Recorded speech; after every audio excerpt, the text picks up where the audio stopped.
Hey YouTube, this is Southern Prepper 1. Hope you're busy, hope you're getting things done. I hope you're looking at the end game, and the end game for the United States is a collapse. There's no way to sugarcoat it.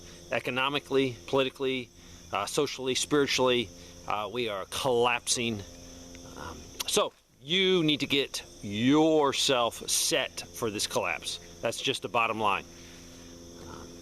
As you see behind me, firewood. I'm a little bit behind, trying to catch up, get the rest of it stacked up, split. So they are saying it's going to be a colder winter, so it don't really matter. I got to have firewood, so I'm going to get it up. This is another reason why in your mind you have to say that the government that we have is corrupt, it's fraudulent. Just think of it through the eyes of our founding fathers. What our founding fathers, the men and women that brought this great country out of nothing, would they approve of this government? Yes or no? Just answer that question. Did they set this government up in the sense of when they formed it, when they put their John Hancock on the Constitution, on the Declaration of Independence, would they approve of it today? Or would they look at it and say, what's wrong with you Americans? You're 50 times worse than what we were. There's more corruption, more evil, and you do nothing but sit on your butts. And that's probably what they would say, and rightfully so. If they have a few days to get a budget going, get it passed so we can continue with the government. The sad thing is, a lot of federal employees will get furloughed. It's come out that 57,000 Ukrainian government officials, civil services people, I think there's 57,000, are getting paid by you. You are paying them. The United States government is supplying them money. I think up to the tune of, so far, $25 billion. And this is not military spending. This is for them. This money is used for a few things. It's used to keep small businesses going in Ukraine. It's sort of funny. A few years ago, we shut all our small businesses down. You know, people that tried to open them were arrested. Now, the U.S. government is giving your hard-earned tax money. So far, $25 billion. I'm not even going to try to explain what $25 billion is, because our minds can't comprehend that amount of money. A ton of money. To small businesses. They're also providing farmers with free seed, free fertilizer, paid for by you. It does not make sense. It's insanity. So they're keeping small businesses going, they're keeping farmers going, they're keeping government employees of Ukraine going, to the tune of 57,000 of them. So just picture the $25 billion for non-military purposes. They estimate it would cost $5 billion, only $5 billion, to rebuild the fires from Hawaii. Build it back just like it was, bam, brand new, bam. The response that we had, federal response in Hawaii, I wasn't there, I can't say personally, but I've heard a lot of people said they weren't there. They're not there. They're making it worse for us. Biden is wanting to add an additional $24 billion of your taxpayer money to the war efforts in Ukraine. The war in Ukraine is wrong. You cannot just keep throwing something at it, sending these people to the front line, and not even follow U.S. doctrine in the sense of where is their air support. And there's a lot of other things. You take combined arms, and everything works together. Every person in the military works together. Now, when you only have some of those elements working, and you don't even have the rest of them, there's nothing you can do other than be slaughtered.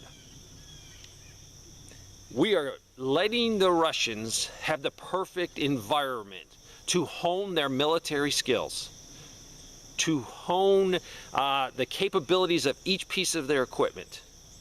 So, if you look back, the average person that's never been in the military or know how it operates, and you look back and say, oh no, we're punishing the Russians. They're hurting. They're getting weaker and weaker because at least Ukraine are destroying some things and punishing. No. Russia is getting stronger and stronger and stronger. They're having a fine precision machine, and they've worked all the kinks out of it.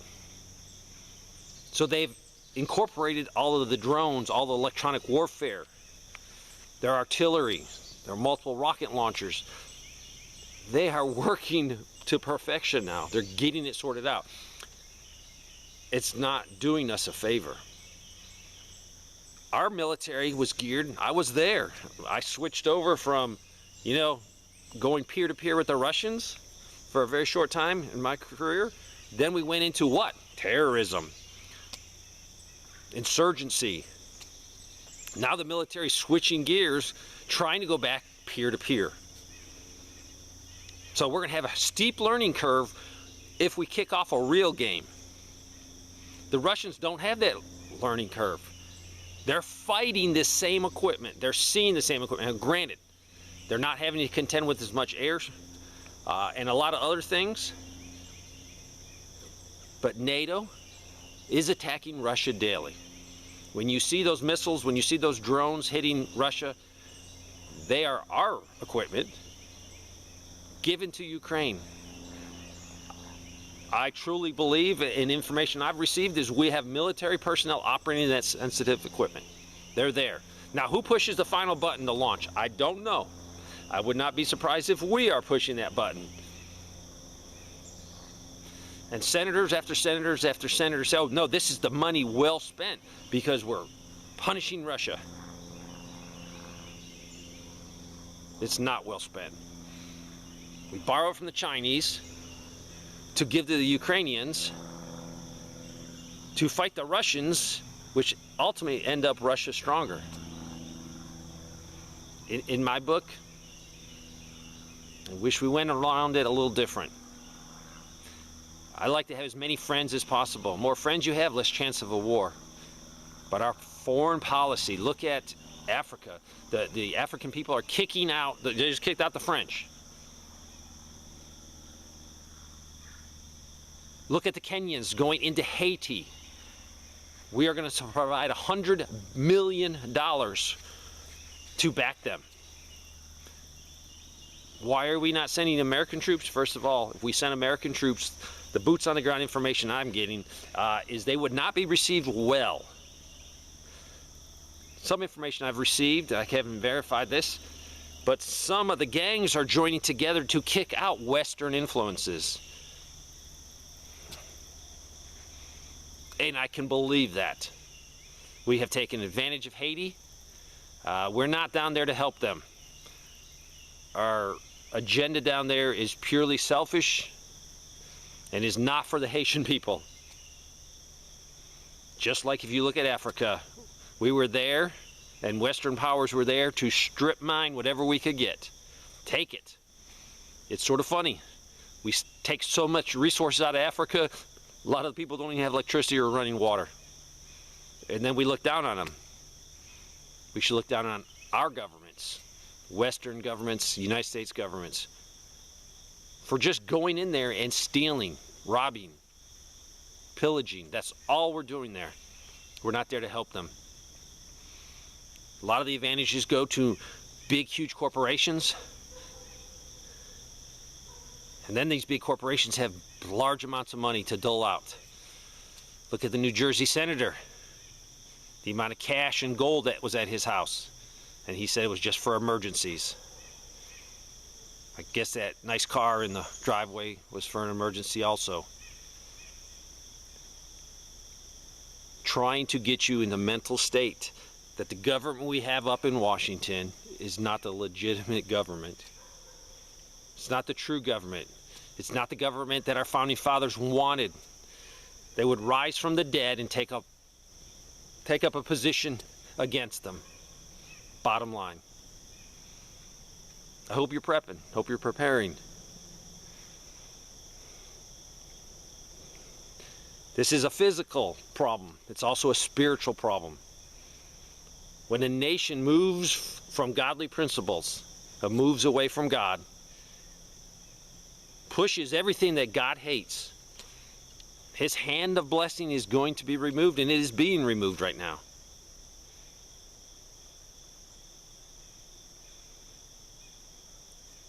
Every hour of every day, 365 days a year, minimum $115 million an hour, we go further into debt.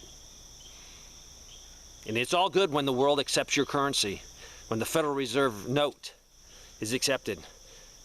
When the Federal Reserve note is not accepted, we will have a catastrophe. It will be a collapse. It will be anarchy. There's no sugarcoating this.